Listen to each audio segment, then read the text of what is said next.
और कलयुग में तो वैसे भी नहीं बनाने चाहिए गुरु। देखा नहीं कैसे कैसे खतरनाक गुरु तैयार हो गया संसार में। कितने तो अंदर चले गए हैं, कितने जाने की तैयारी में बैठे हुए। सबसे बड़े गुरु है हमारे कौन? हमारे माता पिता। माता पिता से बड़ा गुरु संसार में कौन है? हमें तो अपने शरीर के अंगों का भी ज्ञान नहीं है। जब बच्चा बड़ा कुछ होता है तो माँ ही तो उसको सिखाती है, बेटा इसको हाथ बोलते, इसको पाँव बोलते, इसको मुंह बोलते हैं। यदि माँ हमें अपने अंगों का ज्ञान ना दे तो हमें तो अपने शरीर के अंगों का भी ज्ञान नहीं होगा। तो बचपन में सबसे बड़े गुरु है माता पिता। विवाह हुआ, पति गुरु बन गया। पति भी संसार छोड़कर चले गए तो जगत गुरु तो भगवान है। अरे भगवान से बड़ा गुरु इस संसार में कौन हो सकता है? तो द्रौपदी ने कहा, पतिदेव आज मेरा मन सूर्य नारायण की तपस्या करने को हो रहा है, तो यदि आप मुझे आज्ञा दे पा रहे हो तो क्या मैं सूर्य भगवान की तपस्या कर सकती हूँ? तो पांचों पांडवों ने कहा, द्रौपदी देखो द्रौपदी, तुम जानती हो कि हम कभी भी किसी को भी अच्छे कार्य के लिए मना नहीं करते, और हमें यही प्रसन्नता है कि तुमने तपस्या करने से पहले कम से कम हमारी आज्ञा तो मांग ली।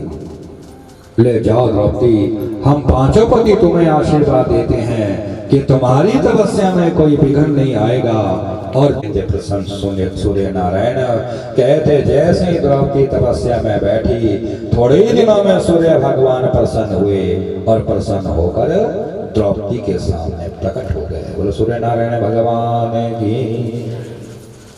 प्रकट होकर भगवान ने कहा, द्रौपदी क्या चाहती हो? तो उसने कहा, प्रभु आप तो कर्म साक्षी देवता हो, आप तो सभी के कर्मों को देखा करते हो। आदमी आदमी से छिपकर बहुत काम कर सकता है, लेकिन आपसे छिपकर कोई भी मनुष्य इस संसार में कोई भी कर्म नहीं कर सकता है। क्योंकि हमारे कर्मों को देखने वाले बहुत साक्षी।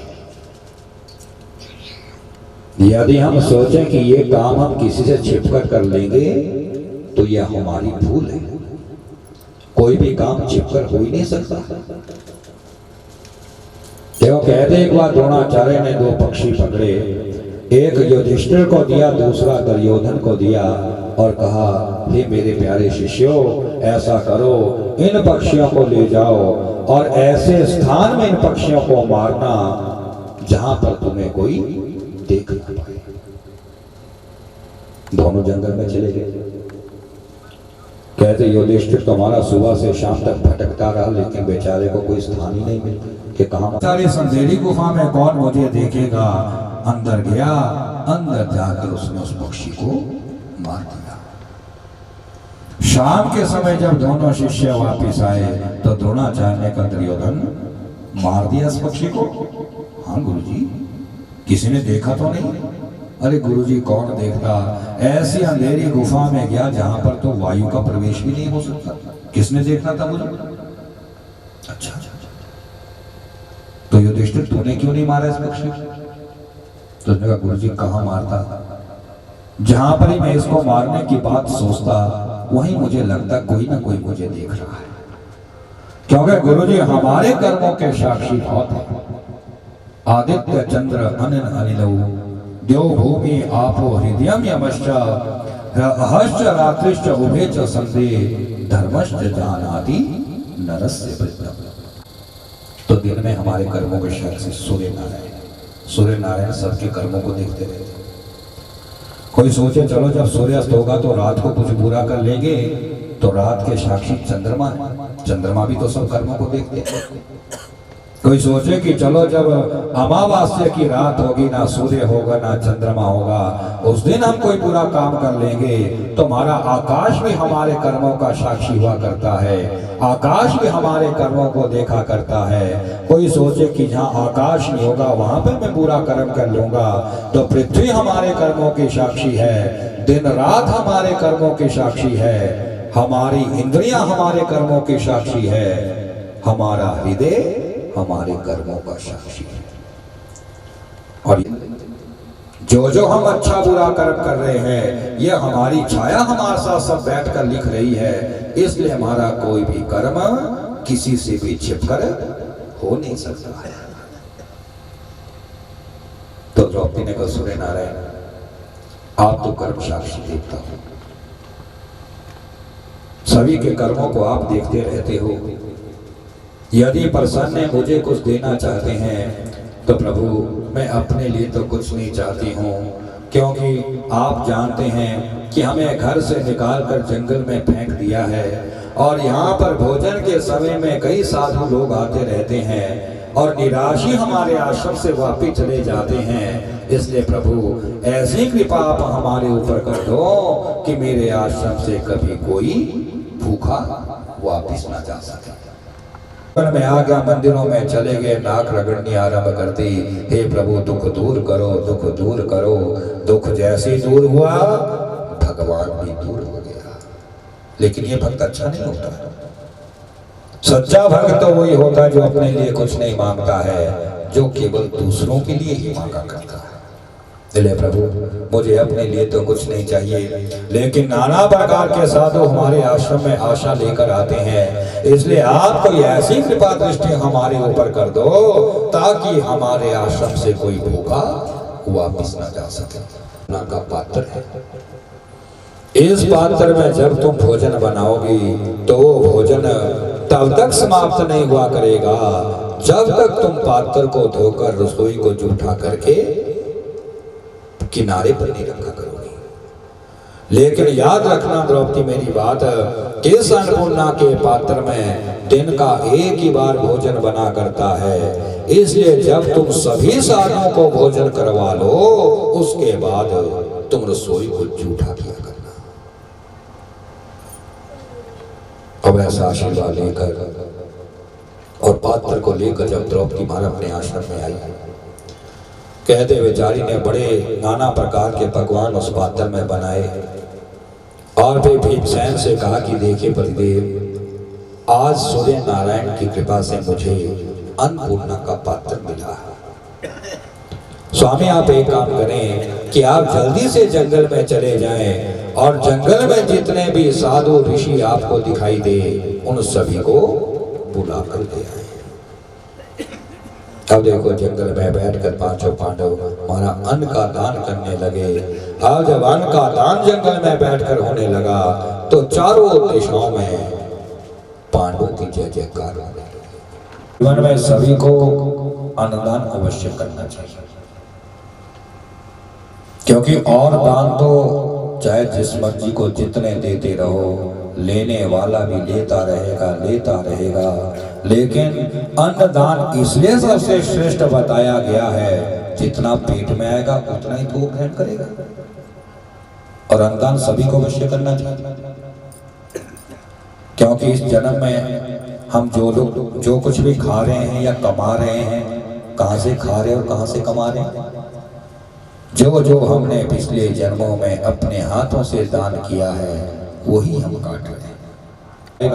नहीं तो रात दिन 24 घंटे और चाहे जितनी मर्जी मेहनत खेत में करता रहे, अन्न मिलेगा ही नहीं। जब दान ही नहीं किया तो कहां से मिलेगा।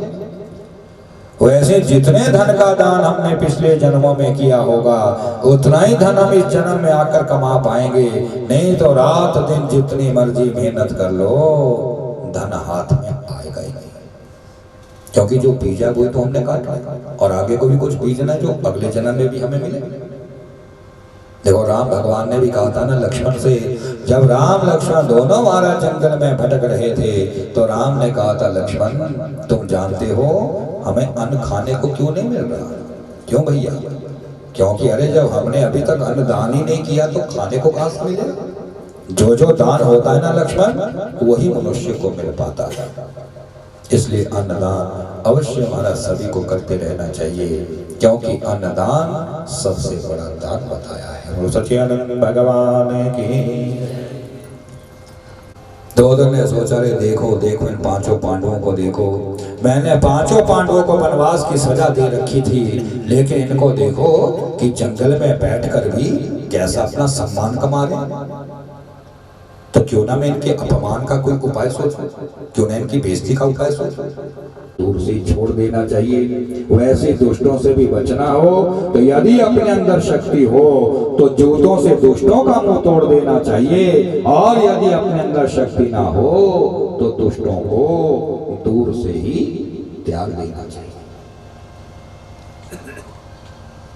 अब दुर्योधन जब उपाय सोचने लगा तो कहते एक दिन घूमते घुमाते दुर्वासा जी दुर्योधन के महल में चले गए।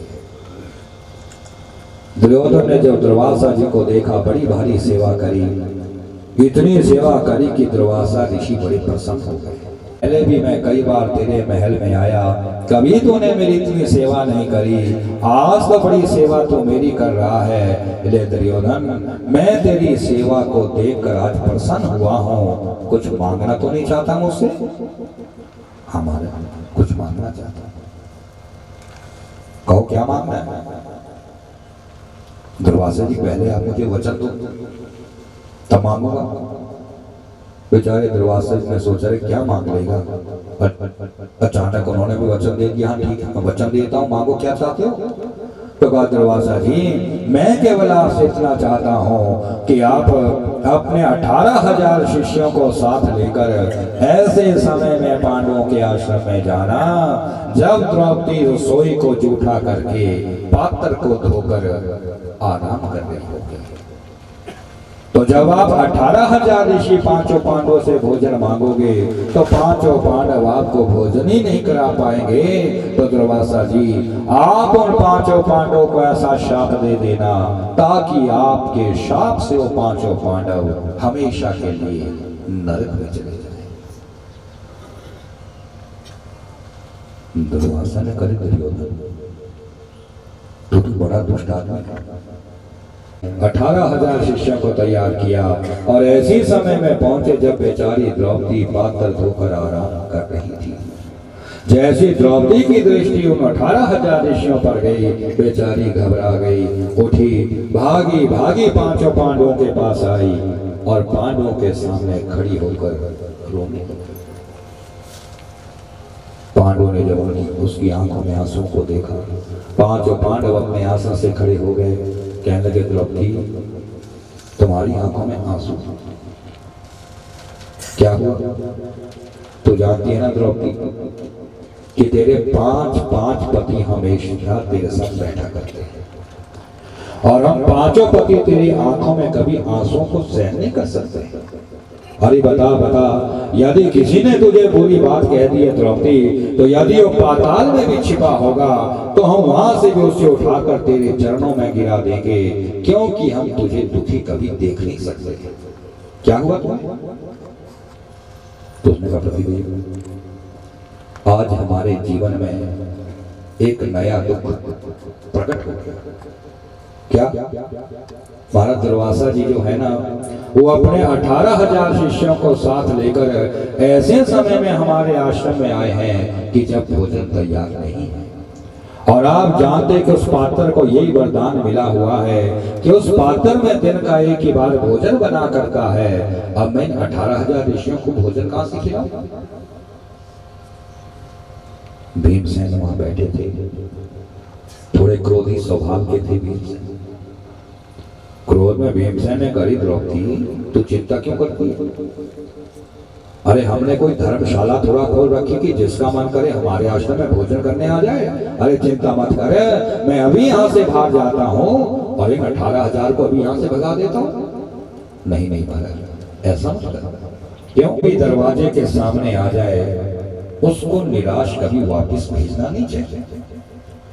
क्योंकि यदि कोई किसी के दरवाजे से निराश वापस चला जाता है तो शास्त्र कहता है कि उस मांगने वाले के जितने पाप होते हैं वो पाप उस परिवार में छूट जाते हैं, और उस परिवार के जितने भी पुण्य होते हैं उस मांगने वाले के साथ चले जाते हैं। स्वामी आप एक काम क्यों नहीं करते? क्या करना है? पतिदेव ऐसा करो कि आप कोई ऐसा बहाना बनाकर इन सभी ऋषियों को यमुना में स्नान करने को भेज दो ताकि ये सारे ऋषि यमुना में स्नान करने को चले जाए, और जब ये स्नान करने जाएंगे तो हम यहाँ पर एक चंदन की चिता तैयार करेंगे, उसमें आग लगाएंगे और सब इकट्ठे होकर आत्महत्या कर देंगे। भीमसेन ने खरीद ली, कैसी बात करते हैं?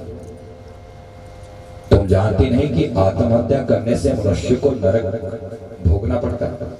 हमारा जानती है, आत्महत्या करने से नरक की सजा अवश्य मिलती है, लेकिन यदि 18,000 ऋषियों ने हमें शाप दे दिया तभी तो नरक ही मिलेगा। के लिए भोजन तैयार करें, तब तक आप सभी ऋषि यमुना में स्नान करने को चले जाए। जैसे महाराज सारे ऋषि यमुना में स्नान करने को गए, कहते पांचों पांडवों ने चिता तैयार करी, उसमें आग लगा दी। आग लगाने के बाद जैसी छलांग लगाने को तैयार हुई तो द्रौपदी ने कहा, ठहरो महाराज, अभी छलांग मत लगाना। क्यों? क्योंकि कम से कम मैं अपने भैया कृष्ण भगवान को तो याद कर लो, ताकि नरक से बचाने के लिए वो हमारे साक्षी तो बन जाए कि हे प्रभु, आप अच्छी तरह जानते हो कि हमें घर से निकालकर जंगल में फेंक दिया है। प्रभु, हम आपकी पूजा कभी कर नहीं पाएंगे, तपस्या हमें प्रभु करनी आती नहीं है। हम तो ऐसे लालची मनुष्य हैं प्रभु कि हम तो दुख के आने पर ही आपको याद करते हैं। प्रभु, हम बड़े दीन हो गए हैं, बड़े हीन हो गए हैं, इसलिए प्रभु आज दुख के आने के कारण हम आत्महत्या करने को तैयार हो चुके हैं। यदि हम आत्महत्या करने से नरक में चले जाएंगे तो प्रभु इतनी कृपा करना कि नरक से बचाने के लिए आप हमारे साक्षी बन जाना। जैसी बड़े प्रेम से पुकार करी तो कहते उस समय हमारे भगवान द्वारकापुरी में बैठकर हाथ पांव धोकर भोजन की तैयारी कर रहे थे। रुक्मणी ने भोजन का थाल भगवान के सामने सजा रखा था। जैसी भगवान ने पहला ग्रास अपनी थाली से हाथ में लिया, वैसी भगवान के कान में द्रौपदी की करुण आवाज पहुंच गई। बोलो सच्चिदानंद भगवान की। क्योंकि भगवान के कानों तक आवाज पहुंचानी बड़ी कठिन होती है, लेकिन यदि कभी किसी सच्चे भक्त की आवाज भगवान के कान में पहुंच जाए तो भगवान तो बेचैन हो जाते हैं। जो पहला ग्रास हाथ में था, हाथ का हाथ में रह गया। एकदम से भगवान ने ग्रास वापस अपनी थाली में रख दिया। वहां से भगवान उठे और नंगे पांव भागते भागते शम्यापरा जंगल में द्रौपदी के सामने प्रकट हो गए। बोलो सच्चिदानंद भगवान की। करने का कोई समय तो रखा करो। जब तुम्हारा मन करता है मुझको एकदम से पुकार लगा लेती हो। अरे देखो बहन, भोजन की तैयारी में था, भोजन करने को बैठ ही चुका था, तो देखो द्रौपदी, चावल का एक स्वाभाविक गुण होता है कि चावल बर्तन में कहीं ना कहीं फंस जाता है। इसलिए बहन जरा अंदर जाकर ये तो देखो, भला कोई चावल का दाना उस पात्र में तो नहीं लगा हुआ है। न करे प्रभु, कैसी बात करते हैं आप। जब भला द्रौपदी किसी पात्र को धोए तो क्या उस पात्र में कोई अन्न का दाना भी रह सकता है? भगवान ने कहा नहीं नहीं बहन, ऐसा नहीं कहते, क्योंकि बहन द्रौपदी, गलतियां तो हमेशा सभी से हो ही जाती है और मनुष्य तो गलती का पुतला होता ही है। अरे भला देख तो सही, कोई चावल का दाना तो नहीं उसमें लगा हुआ है। जैसे हमारा द्रौपदी आश्रम के अंदर गई और आश्रम में जाकर जैसे उसने पात्र को सीधा करके देखा तो क्या देखा कि पात्र के एक कोने में एक चावल का दाना लगा हुआ है। बोलो सच्चिदानंद भगवान की। द्रौपदी ने बड़े प्रेम से चावल का दाना निकाला, बाहर आई और भगवान को दिखाती हुई कहने लगी, प्रभु ये चावल का दाना उस पात्र के एक कोने में लगा हुआ था, तो क्या आप सबका जूठा ये चावल का दाना खाओगे? भगवान ने कहा, बहन प्यार से खिलाओगी तो मैं जूठा भी खा लूंगा, क्योंकि आप जानते हैं हमारे भगवान तो भाव के भूखे हैं, प्रेम के भूखे हैं। भगवान ने तो स्वयं कहा है कि पत्रम पुष्पम फलम तोयम यो में भक्त्या पृच्छति, कि यदि भक्ति भाव से मेरे आगे कोई फूल या पत्ता भी चढ़ा देता है अवश्य मैं उसको ग्रहण कर लेता हूँ। और अभिमान में भरकर यदि कोई नाना प्रकार के पकवान भी मेरे सामने चढ़ा देता है तो मैं पकवानों को कभी ग्रहण नहीं करता, क्योंकि भाव के भूखे हैं हमारे भगवान। बहन प्यार से खिलाओगी जूठा भी खा दूंगा।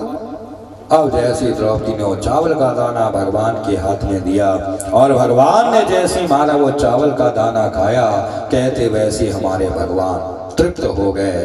तो जब संसार का पिता ही तृप्त हो गया तो संसार में भूखा कौन रह सकता है। प्रसन्न होकर भगवान ने भीमसेन से कहा कि देखो भीमसेन, आज मेरी बहन द्रौपदी ने मेरी भूख को शांत किया है। ऐसा कर जैसे भीमसेन हमारा यमुना के किनारे गए, देखो हमारे भगवान की लीला देखो कैसी विचित्र लीला है। जैसे भीमसेन यमुना के किनारे पहुंचे बड़ा अनोखा दृश्य देखा। क्या देखा कि अरे अरे वहां पर तो सारे ऋषियों को अजीर्ण हो चुका है। कोई एक झाड़ी में भाग रहा, कोई दूसरी झाड़ी में भाग रहा है, किसी के जनेऊ कान पर रखा जा रहा है, किसी की धोतियां ही खराब हो रही है। उधर से दुर्वासा जी भी भागते भागते आ रहे हैं। तो भीमसेन ने कहा दुर्वासा जी, अरे बड़ी दौड़ लगी हुई है, क्या भाग की प्रतियोगिता चली हुई है, कहाँ दौड़ रहे हैं आप? उन्होंने कहा ठहर ठहर भीमसेन, अभी समय नहीं है, बाद में बताता हूँ कहाँ दौड़ रहा हूँ। थोड़ी देर में निवृत्त होकर जब वापिस आए भीमसेन ने कहा दुर्वासा जी क्या हो गया, हमारे सारे ऋषि इधर से उधर दौड़ रहे। दुर्वासा जी ने कहा भीमसेन, ना जाने इस यमुना के जल में क्या है, आप लोगों के लिए भोजन तैयार कर रखा है, चलो हमारा भोजन करने तो चलो। हमने कहा भीमसेन कैसी बात करता है, तू इतना भी नहीं समझता कि अजीर्ण भोजनम विषम, अजीर्ण में भोजन तो जहर के समान होता है। भीमसेन ने कहा दुर्वासा जी वो तो आप ही जानते होंगे, लेकिन हमने तो आप लोगों के लिए इतना भोजन तैयार किया है। चलो ठीक है दुर्वासा जी, यदि आज आप हमारे आश्रम में भोजन नहीं कर सकते हो तो ऐसा करना, कल सुबह आना और कल सुबह आकर बासा अन्न हमारे आश्रम में खा लेना। जैसे ही बासा अन्न खाने का दाना दिया दुर्वासा जी क्रोधित हो गए। अरे भीमसेन तुझे शर्म आनी चाहिए, तू इतना भी नहीं जानता भीमसेन कि बासा अन्न खाने वाले को चांडाल कहा जाता है। इसलिए हमारा बासा अन्न तो कभी नहीं किसी को खाना चाहिए। बासा किसको कहते हैं? सुबह का जो शाम को बच जाए उसको बासा नहीं कहा जाता, लेकिन शाम का जो सुबह को बचा करता है उसको बासा कहा जाता है। लेकिन क्या करें, अब कलयुग है ना। हम लोग क्या करते हैं कि पहले ही 10-10 दिन का आटा गूंद कर फ्रिज में रख देते हुए सुबह उठकर कौन बच्चों को ताजी चपातियां बनाता रहेगा। तभी तो आज जैसा अन्न है वैसा मन है। शुद्ध अन्न खाएंगे शुद्ध विचार आएंगे, अशुद्ध अन्न खाएंगे बुरे विचार प्रकट होंगे। दुर्वासा ने कहा भीमसेन मैं समझ गया, आज भगवान ने तुम्हारी रक्षा मेरे हाथों से करी है। अरे भीमसेन, यदि भगवान तुम्हारी रक्षा ना करता तो मैं तुम पांचों भाइयों को ऐसा शाप दे देता कि तुम पांचों हमेशा के लिए नरक में चले जाते। इसीलिए कहते हैं कि केवल तपस्या करने से हमारा भगवान की प्राप्ति नहीं होती है, वेदों के पढ़ने से भगवान की प्राप्ति नहीं होती है। ना तपो भी ना वेदेश ना ज्ञाने ना भी कर्मणा हरि ही साध्यते भक्त्या प्रमाणम तत्र गोपिका। तपस्या करने से ही भगवान नहीं मिलते हैं, वेदों के पढ़ने से भी भगवान नहीं मिलते हैं, शास्त्रों के पढ़ने से हमारा भगवान नहीं मिलते हैं। भगवान तो केवल अपने भक्त का सच्चा भाव देखा करते हैं। सूर्य ने कहा हे ऋषियों, यदि सच्चे भाव से एक पल भी कोई भगवान को याद कर लेता है तो भगवान की कृपा में दृष्टि उस भक्त के ऊपर अवश्य पड़ जाती है। बोलो सच्चिदानंद भगवान की। अब जब वनवास की सजा उनकी पूरी हुई, पांचों पांडव कृष्ण भगवान के पास आकर कहने लगे प्रभु जो सजा मिली थी हमारी पूरी, अब हमारे लिए आप एक काम करें कि आप हमारे दूत बनकर अभी हस्तिनापुर में दुर्योधन के पास जाएं और कम से कम हमारा हिस्सा उससे हमें वापस तो दिला दे। जब पांडवों ने भगवान से प्रार्थना करी, कहते वहां से भगवान दुर्योधन के हस्तिनापुर में आ गए और दुर्योधन के पास आकर भगवान ने कहा, अरे देखो दुर्योधन, कभी किसी के हिस्से को जबरदस्ती नहीं छीनना चाहिए। इन तेरे 5 पांडवों ने तेरा ऐसा क्या बिगाड़ डाला है जो तू इनका हिस्सा इन्हें वापस नहीं दे रहा। मेरी बात सुनना चाहता दुर्योधन, एक काम कर कि इन 5 भाइयों का जितना हिस्सा बनता है बड़े प्रेम से इन भाइयों को अपना हिस्सा वापस कर दे। क्यों? क्योंकि यदि तूने भाइयों का हिस्सा वापस नहीं किया तो दुर्योधन मेरी बात याद रखना कि तेरा जो वंश है वो हमेशा के लिए नष्ट हो जाएगा। लेकिन आप जानते हैं दुर्योधन जो था बड़ा अभिमानी था। उसे अभिमान था अपने रूप का, उसे अभिमान था अपनी राजगद्दी का, उसे अभिमान था अपने बल का, क्योंकि 100 भाई हमेशा आगे पीछे चलते रहते। इसीलिए कहते हैं कि यदि कोई ज्ञानी हो तो हमारा ज्ञानी को समझाना भी आसान होता है, यदि कोई अज्ञानी हो तो अज्ञानी को समझाना भी आसान होता है, लेकिन यदि कोई अभिमानी हो तो अभिमानी को समझाना बड़ा कठिन होता है। अभिमान में दुर्योधन ने कहा, प्रभु आप इतना भी नहीं समझते कि भारत भूमि जो है ये वीरों की भूमि है और भारत पर वीर लोग ही राज्य को चला सकते हैं। हाँ, यदि 5 पांडव अपना हिस्सा मुझसे वापस लेना ही चाहते हैं तो जाओ जाओ प्रभु, आप उन 5 भाइयों से कह दो कि वो मेरे साथ युद्ध आरंभ करे, क्योंकि बिना युद्ध के मैं उनका हिस्सा उन्हें कभी वापस नहीं दूंगा। बार बार जो युद्ध की बात कहने लगा, वहां से भगवान निराश होकर वापस आ गए। सोचने का ऋषि इसीलिए कहते हैं कि यदि किसी की समझ में किसी महापुरुष की बातें ना आ रही हो तो उस आदमी को समझ लेना चाहिए कि अब थोड़े दिनों में उसका नाश होने वाला है। देखो, भगवान के समझाने पर भी दुर्योधन बिल्कुल नहीं माना। आकर भगवान ने पांडवों से कहा, पांडवों, अरे दुर्योधन कोई अच्छा आदमी नहीं है, बड़ा दुष्ट आदमी है, बिना युद्ध के तुम्हारा हिस्सा तुम्हें कभी वापस नहीं मिल पाएगा। हाँ, यदि अपना हिस्सा वापस लेना चाहते हो तो तुम भी युद्ध की तैयारियां करो। 5 पांडव भी महाराज जब युद्ध की तैयारी करने लगे, कहते एक दिन सुबह के समय जब अर्जुन भगवान के मुख्य महल के अंदर गया तो वहां जाकर अर्जुन ने क्या देखा कि वहां हमारे भगवान को इस समय गहरी नींद आई हुई है। बोलो सच्चिदानंद भगवान की। जब गहरी निद्रा में भगवान को सोए हुए देखा, अर्जुन ने सोचा चलो चलो कोई बात नहीं, जब तक मेरे भगवान की नींद नहीं खुलती है तब तक मैं इनके पांव के पास बैठकर इनके नाम का जाप करता हूं। क्योंकि जो भगवान के भक्त हैं एक पल भी व्यर्थ नहीं गवाते, जब भी समय मिलता भगवान का नाम जपते रहते। अर्जुन पांव के पास गया, आंखें बंद करी और नमो भगवते वासुदेव इस मंत्र का वो जाप करने लगा। अभी अर्जुन को हमारा बैठे हुए कुछ ही देर हुई तो उतने में अभिमानी दुर्योधन भी भगवान के महल में आ गया और वो अभिमानी दुर्योधन भगवान के सिर की तरफ जाकर बैठे, क्योंकि अभिमानी जो होते सिर के ऊपर तो चढ़ते होते। जैसे सिर की तरफ बैठा तो भगवान की नींद खुल गई।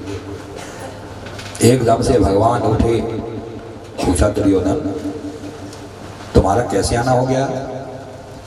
तो उसने कहा प्रभु देखिए प्रभु, मैं आपके पास इसलिए आया हूं क्योंकि ये जो आपके पांव के पास पांडव बैठा है ये 5 भाई आज मुझसे युद्ध करने को तैयार हो चुके हैं। प्रभु मैं आपके पास इसलिए आया हूं क्योंकि मैं आपसे ये जानना चाहता हूं कि आप युद्ध में मेरी क्या सहायता करोगे। क्योंकि जितना संबंध आपका पांडवों के साथ का बना हुआ है उतना ही संबंध आपका कौरवों के साथ का भी बना हुआ है। आप कौरवों के भी उतने संबंधी हो और पांडवों के भी उतने संबंधी हो। इसलिए प्रभु मैं इसलिए आया हूं क्योंकि मैं ये आपसे जानना चाहता हूं कि आप युद्ध में मेरी क्या सहायता करोगे। भगवान ने कहा दुर्योधन, देखो दुर्योधन, एक को तो मैं अपनी सेना दूंगा और दूसरे की तरफ केवल मैं तमाशा देखने जाऊंगा, मैं युद्ध बिल्कुल नहीं करूंगा। अब तेरी इच्छा है कि मैं चलूं तेरे साथ या तुझे मेरी सेना चाहिए। तो दुर्योधन ने करे प्रभु जब आप युद्ध ही नहीं करोगे तो आपको अपने साथ लेकर मैं क्या करूंगा, क्योंकि मेरे पास तमाशा देखने वाले तो एक से एक बढ़कर महारथी बैठे हुए हैं। हाँ यदि देना ही चाहते हो तो अपनी सेना मुझे दे दो, ठीक है ले जाओ सेना ले जाओ। दुर्योधन सेना लेकर चला गया, मन ही मन में प्रसन्न होने लगा। देखो भगवान की कितनी कृपा हुई मेरे ऊपर। मेरे से पहले अर्जुन बैठा था, अर्जुन की बात भी नहीं पूछी, मेरी बात पूछी और सारी सेना भी मुझे दे दी। अब तो मेरी जीत अवश्य हो ही जाएगी। अब पांडवों के पास तो कुछ भी नहीं रहा, क्योंकि अभिमानी है ना, अभिमानी के मन में ऐसी बातें चलती है। अब जब दुर्योधन भगवान की सेना को लेकर चला गया, उसके बाद भगवान ने अर्जुन को अपने समीप बुलाया और अपने पास बिठाकर कहा, हे अर्जुन, दुर्योधन से पहले तुम मेरे महल में आए थे, बताओ तुम्हें क्या चाहिए? तुम्हें भी सेना चाहिए या मैं चलूं तुम्हारे साथ? जैसे ही पूछा अर्जुन अपने आसन से खड़े हो गए, भगवान को पैरों से पकड़ कर कहने लगे, अरे रे प्रभु, मारा मैंने सेना वालों से क्या लेना है, क्योंकि प्रभु मेरे पास तमाशा देखने वाला कोई भी महापुरुष नहीं बैठा हुआ है। इसलिए प्रभु कृपा करना चाहते हो तो मैं तो केवल आपको चाहता हूं। तो जिसने मारा भगवान को ही मांग लिया, उसके जीवन में क्या आपत्ति आ सकती है। कहते भगवान अर्जुन के रथ के सारथी बने और मारा कुरुक्षेत्र को युद्ध का मैदान बनाया गया। जैसे ही भगवान अर्जुन के रथ को हाँकते हाँकते जब हमारा युद्ध के मैदान में पहुंचे और वहां जब अर्जुन गया तो बेचारे अर्जुन ने क्या देखा कि अरे अरे मेरे सामने तो मेरे ही संबंधी खड़े हैं, मेरे ही रिश्तेदार मेरे सामने खड़े हैं। अब मैं युद्ध में मारूं तो किसको मारूं? अपनों को जब सामने देखा, कहते बेचारे अर्जुन का मन पिघल गया। हाथ में जो धनुष बाण उठा रखा था, एकदम से उसने अपने रथ पर वो धनुष बाण रख दिया, अपने रथ से नीचे उतर गया और पृथ्वी पर बैठकर सिर को पकड़कर रोने लग गया। जैसे अर्जुन रोने लगा, भगवान रथ से नीचे आए, अर्जुन के पास आकर का, अर्जुन ये क्या, तुम्हारी आंखों में आंसू? अरे क्या कर रहे हो अर्जुन? अरे तुम यहां पर रोने आए हो या युद्ध करने आए हो? अरे देखो देखो अर्जुन, अपने दुश्मनों की तरफ देखो, सारे दुश्मन शस्त्र लेकर तुम्हारे सामने युद्ध करने को तैयार है और तुम पृथ्वी पर बैठकर रो रहे हो। आओ जल्दी आओ, उठो, रथ पर बैठो, युद्ध करो। ने करे प्रभु किसके साथ करूं? देखो तो प्रभु, मेरे सामने तो मेरे भीष्म पितामह खड़े, जिन्होंने बचपन से मुझे अपनी गोद में पाला है। थोड़ा सा दुख प्रभु मेरे ऊपर आता था, भीष्म पितामह तड़फ जाते थे मेरे दुख को देखकर। और देखो आज भीष्म पिता ही मेरे सामने युद्ध करने को खड़े हैं। अरे युद्ध करो, किसके साथ करो? देखो प्रभु, मेरे गुरु द्रोणाचार्य मेरे सामने खड़े हैं, जिन्होंने हर प्रकार की शिक्षा मुझे दी है। इतना प्यारा शिष्य मैं अपने गुरु का रहा हूँ, ऐसा शिष्य कोई नहीं रहा। और आज वही गुरु मेरे सामने युद्ध करने को तैयार है। युद्ध करूं किसके साथ करूं? मेरे कुल गुरु कृपाचार्य प्रभु मेरे सामने खड़े हैं। इसलिए प्रभु मैं अपनों को मारकर ये राज्य नहीं चलाना चाहता हूं। इसलिए प्रभु ऐसा करते हैं कि हम इस युद्ध के मैदान को छोड़कर किसी दूसरी दिशा में चलते हैं। भगवान कर दो, कैसी बातें कर रहे हैं? तू इतना भी नहीं जानता कि तू एक वीर क्षत्रिय है। और क्षत्रिय कभी भी युद्ध के मैदान से पीठ को दिखाकर भागते नहीं।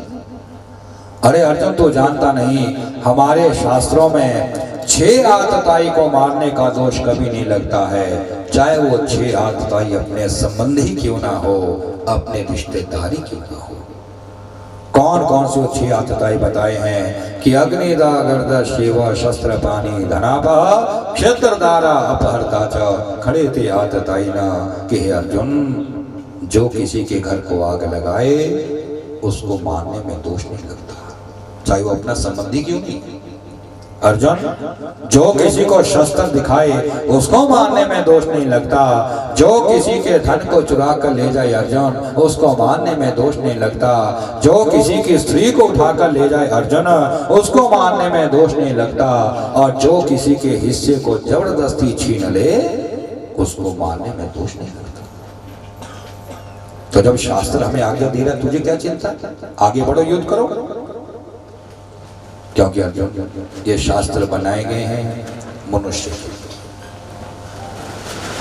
ताकि मनुष्य इन शास्त्रों का पठन पाठन कर सके, श्रवण कर सके, इसका मनन कर सके। शास्त्रों में हर परिहार लिखा गया है अर्जुन, शास्त्रों में हर चीज बताई गई है कि कौन सा कर्म करने योग्य होता है और कौन सा कर्म नहीं करने योग्य होता है। अर्जुन यदि शास्त्र को देखकर मनुष्य अपना कदम आगे बढ़ाता है तो जीवन में उसे कभी कोई दोष लग ही नहीं सकता।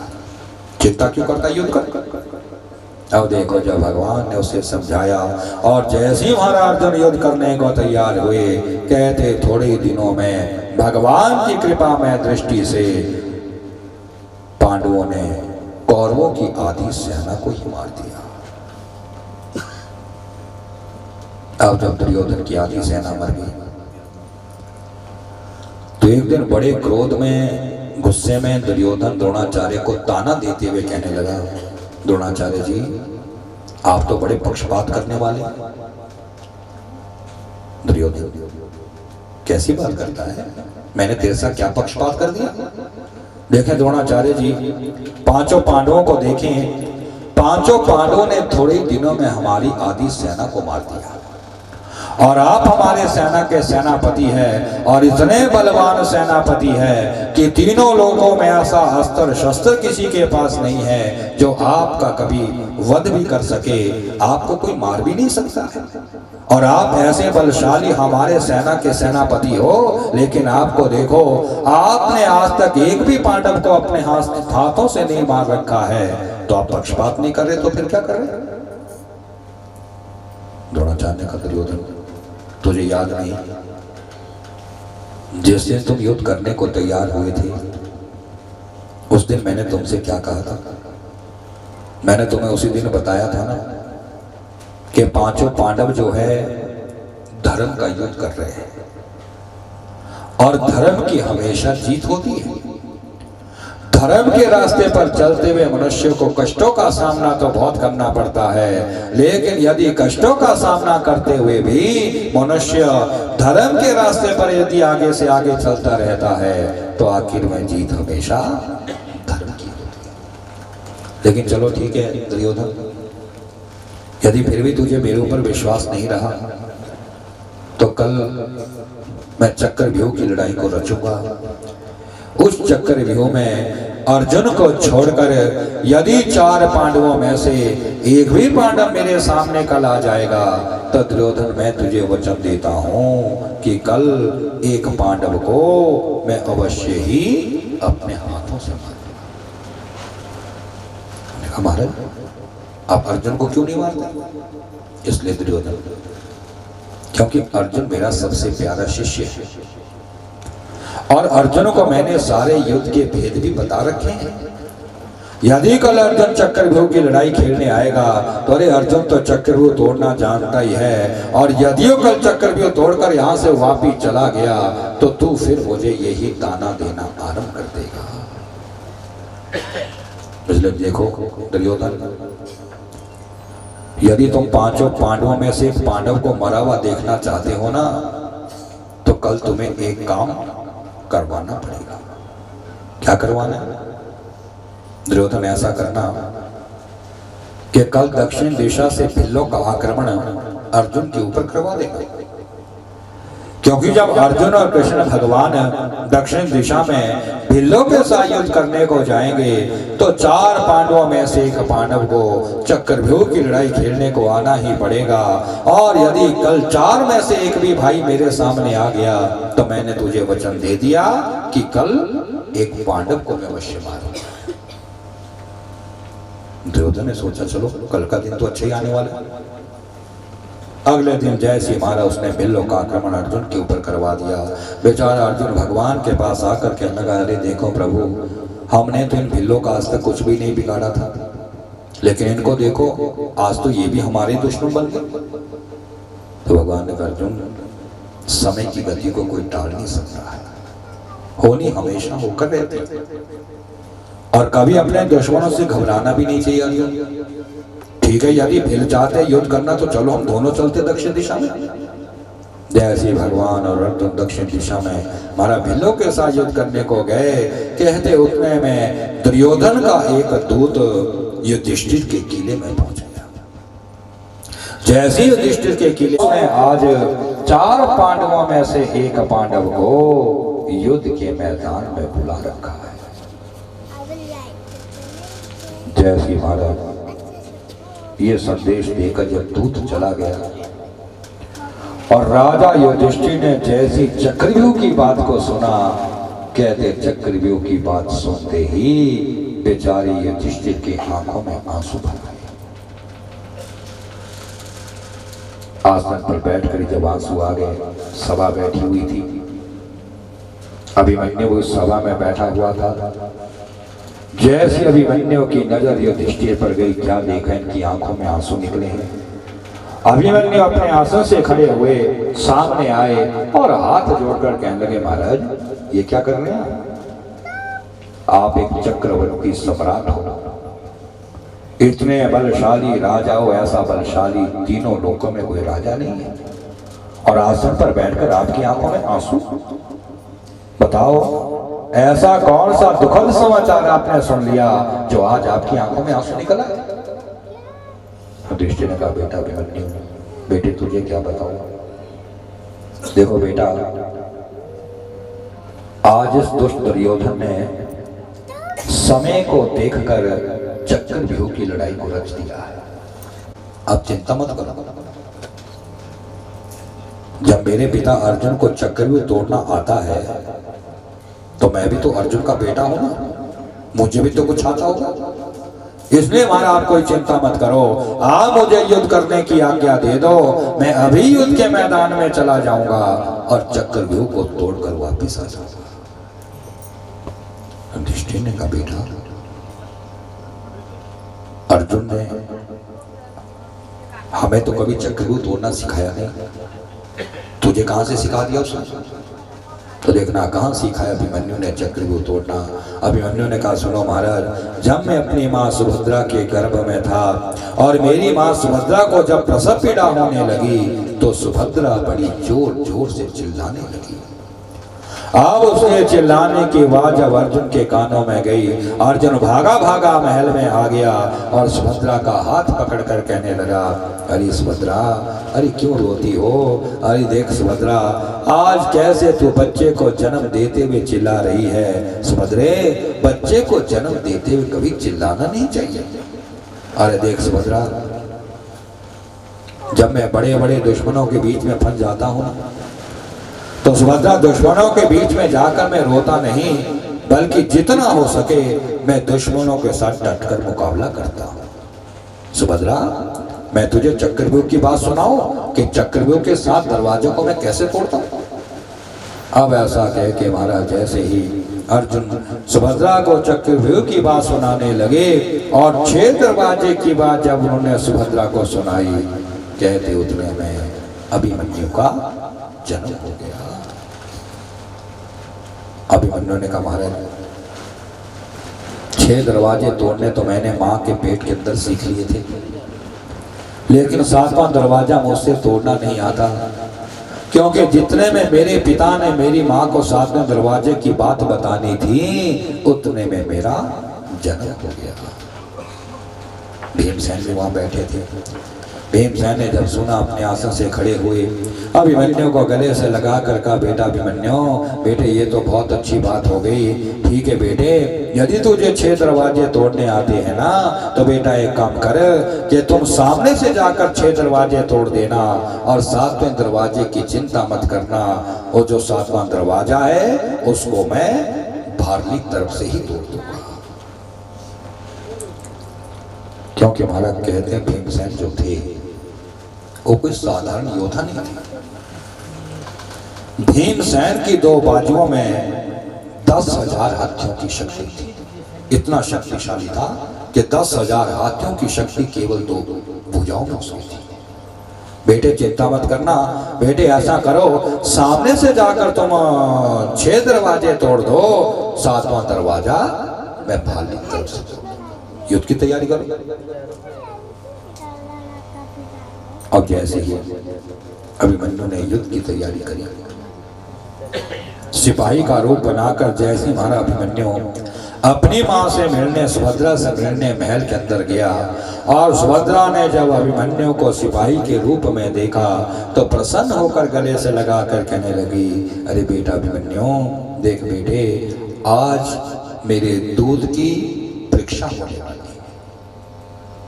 बेटे तू एक वीर क्षत्रिय अर्जुन का बेटा है, इसलिए बेटा हो सकेगा तो दुश्मनों को मार कर ही वापिस आना, नहीं तो बेटे मर कर ही तू मेरी वापिस गोद में पहुंचना। क्योंकि बेटा अभिमन्यु, बेटे यदि तू दुश्मनों को मार कर वापिस आएगा तो चारों दिशाओं में तुम्हारा नाम उज्जवल हो जाएगा। और बेटे यदि आज युद्ध करते करते तुम्हारी मृत्यु भी हो जाएगी तो मुझे पूर्ण विश्वास है कि तुझे भगवान की प्राप्ति अवश्य। क्योंकि शास्त्र कहता है कि जो मनुष्य अपने राष्ट्र के लिए, अपने देश के लिए, अपने परिवार के लिए अपने जीवन का बलिदान कर देता है, अंत समय में अवश्य उसको भगवान की प्राप्ति होती है। जा बेटा अभिमन्यु, तेरी माँ तुझे और तो कुछ नहीं दे पाएगी, लेकिन जा बेटा, तेरी माँ तुझे इतना आशीर्वाद अवश्य दे रही है कि तू जल्दी से दुश्मनों को मारकर वापिस मेरी गोद में पहुंच जाएगा। तो माँ का आशीर्वाद तुम्हारा सबसे बड़ा आशीर्वाद है। कहते माँ का आशीर्वाद लेने के बाद जब अभिमन्यु अपनी पत्नी उत्तरा से मिलने उत्तरा के महल में गए, तो उन दिनों अभिमन्यु की पत्नी उत्तरा जो थी वो गर्भवती थी। उस गर्भवती उत्तरा ने जैसे ही अपने पति को सिपाही के रूप में देखा, अचानक उत्तरा के मुंह से पूंछ निकल गई, टोक निकल गई। उसने कहा, रे पतिदेव, आज आप सिपाही का रूप बनाकर कहाँ जा रहे हो? जैसी बार उसने इस तरह पूंछ लगाई, टोक लगाई, अभिमन्यु को बड़ा क्रोध आ गया।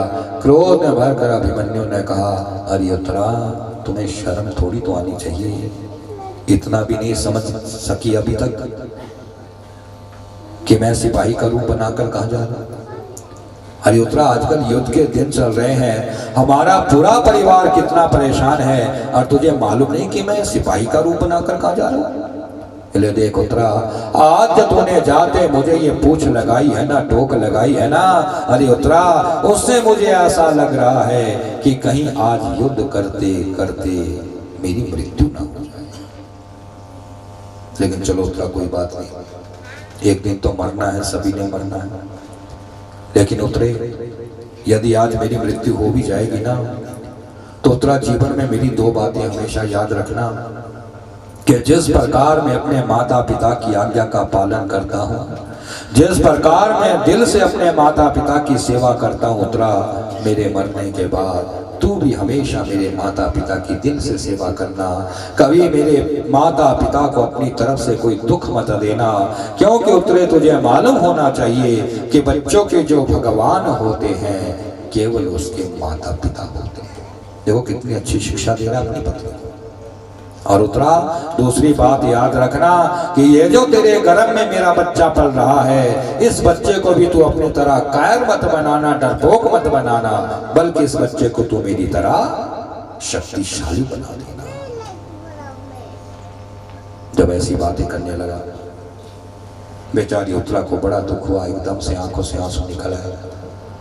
हाथ जोड़कर कहने लगे, पतिदेव ना जाने आज मेरे मुंह से पूरी बात कैसे निकल गई, लेकिन स्वामी आप किसी प्रकार की चिंता मत करें।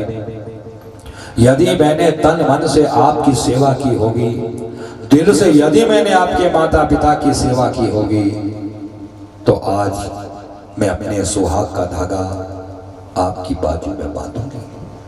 और पतिदेव जब तक मेरे सुहाग का धागा आपकी बाजू में बंधा रहेगा, तीनों लोकों में ऐसी शक्ति किसी के पास नहीं होगी जो आपका स्पर्श भी कर पाएगी।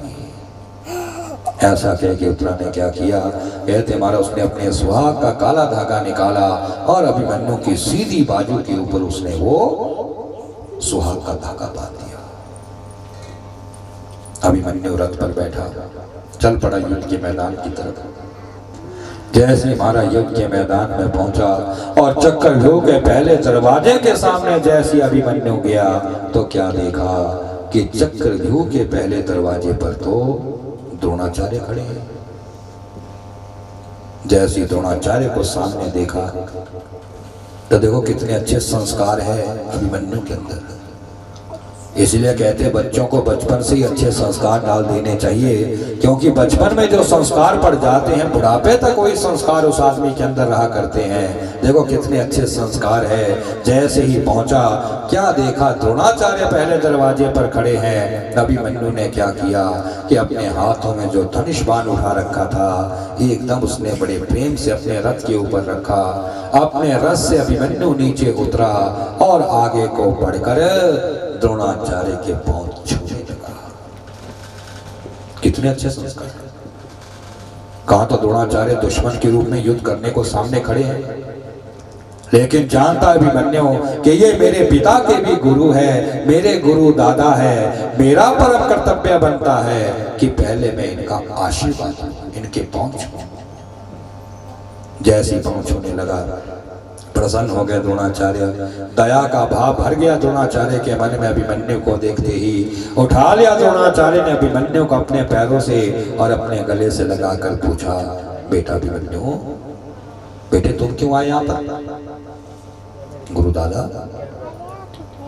आज इस दुष्ट दुर्योधन ने चक्रव्यूह की लड़ाई को रचा है, इसलिए मारा मैं यहाँ चक्रव्यूह की लड़ाई खेलने आया हूँ। बेटे वो तो ठीक है, लेकिन बेटा अभिमन्यु, बेटे अभी तुम बहुत छोटे हो, तुम्हारे खेलने खाने के दिन पड़े हुए हैं। बेटे एक काम करो, जाओ जाओ जल्दी वापिस चले जाओ और 4 पांडवों में से एक पांडव को युद्ध के मैदान में भेज दो। अभिमन्यु का गुरु दादा कैसी शिक्षा दे रहे हैं मुझे? आप जानते नहीं मुझे मैं कौन हूं? गुरु दादा, मैं आपके सबसे प्यारे शिष्य, सबसे शक्तिशाली शिष्य अर्जुन का बेटा अभिमन्यु। आपने गुरु दादा मेरे पिता को तो कभी ऐसी कायर भरी बातें सिखाई नहीं। मेरे पिता को तो आपने कितना बलशाली बनाया, कितना शक्तिशाली बनाया, और मुझे ऐसी शिक्षा दे रहे आप कि मैं युद्ध के मैदान को छोड़कर चला जाऊं? नहीं नहीं गुरु दादा, ऐसा जीवन में कभी मेरे साथ हो नहीं पाएगा। गुरु दादा, यदि आपका मन भी मेरे साथ युद्ध करने को हो रहा है तो आप भी मेरे साथ युद्ध कर सकते हो, क्योंकि मैं तो बिना युद्ध के मैदान को छोड़कर कभी वापस नहीं जाऊंगा। द्रोणाचार्य ने सोचा, कितना हठीला है बच्चा, क्यों ना हो इसका पिता अर्जुन भी तो ऐसा ही हठीला है जो मेरा शिष्य है, तो उसका बेटा क्यों नहीं होगा?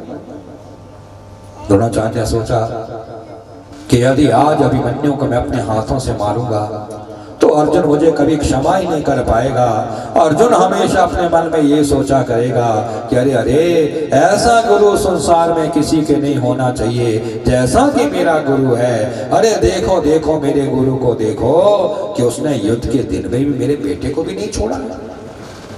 नाना प्रकार के जब विचार मन में प्रकट होने लगे, कहते हमारा द्रोणाचार्य जी एकदम से वहां से हट के किनारे पे चले गए और किनारे पर जाकर कहा, चलो ठीक है बेटे अभिमन्यु, यदि तू बिना युद्ध के वापस नहीं जा सकता है तो बेटा मैं तो तेरे साथ युद्ध बिल्कुल नहीं करूंगा, क्योंकि तू तो मेरे शिष्य का बेटा है।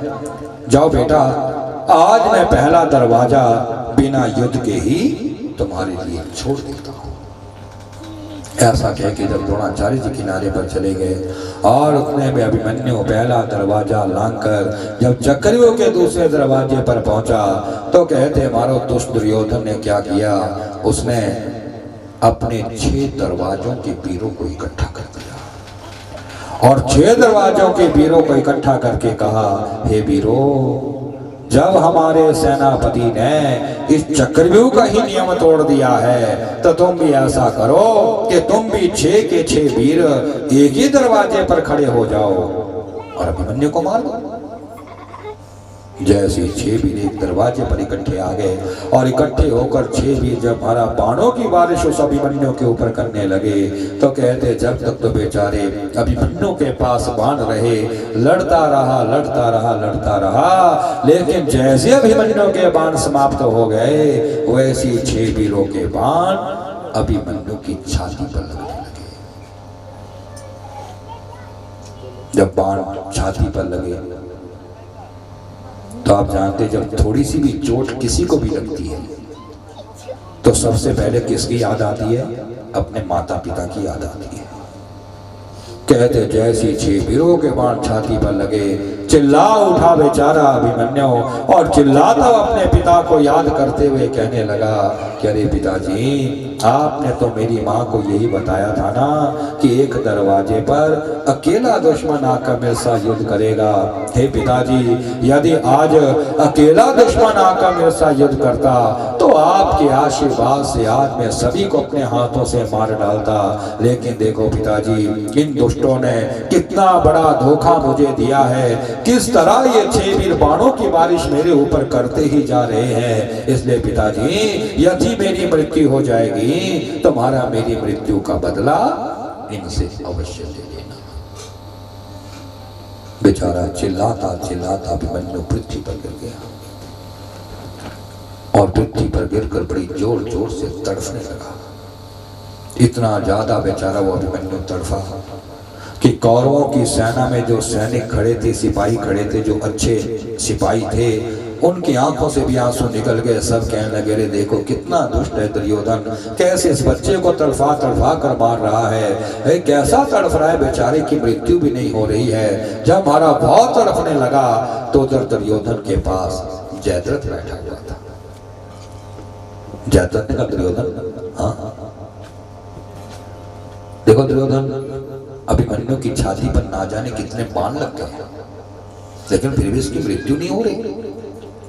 इसलिए दुर्योधन, यदि तुम मुझे आज्ञा दे सकते हो तो मैं जरा इस अभिमन्यु के शरीर को देखना चाहता हूं कि कहीं भगवान ने इसके शरीर में कोई ऐसी चीज ना बांध रखी हो जिससे इसकी मौत ही ना होती हो। हाँ ठीक है, देख ले। भागा जयद्रथ जब हमारा अभिमन्यु के पास गया और वहां पर जाकर जैसे उसने अभिमन्यु के सारे शरीर को देखा तो क्या देखा कि अभिमन्यु की सीधी बाजू के ऊपर एक काला धागा बंधा पड़ा है। जैसे ही जयद्रथ ने काला धागा देखा,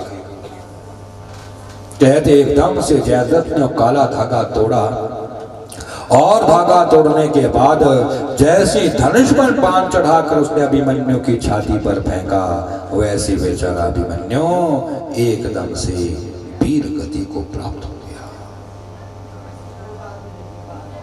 तो देखो वो जो काला धागा था वो उत्तरा के सुहाग का धागा था। इसलिए शास्त्र कहता है कभी भी माताओं को अपने पति के जाने पर पूछ नहीं लगानी चाहिए, टोक नहीं लगानी चाहिए, और ना ही कभी दरवाजे की धेली पर बिना वस्त्र के अपने सिर को रखना चाहिए। यदि दरवाजे की धेली पर खड़े तो सिर को वस्त्र से ढककर रखना चाहिए, क्योंकि दरवाजे की धेली पर बिना सिर पर वस्त्र लिए यदि कोई पत्नी अपने पति की पीठ को जाते हुए देखा करती है तो शास्त्र कहता है कि ना जाने रास्ते में उसके पति पर कितने प्रकार के दुख आ जाते हैं। उतने में जैसे ही महाराज भीमसेन ने चक्रव्यूह का 7वां दरवाजा तोड़ा और 7वां दरवाजा तोड़कर जैसे ही भीमसेन चक्रव्यूह के अंदर पहुंचे तो क्या देखा कि अरे अंदर तो हमारे कुल का जेठा बेटा अभिमन्यु इस समय पृथ्वी पर गिर पड़ा।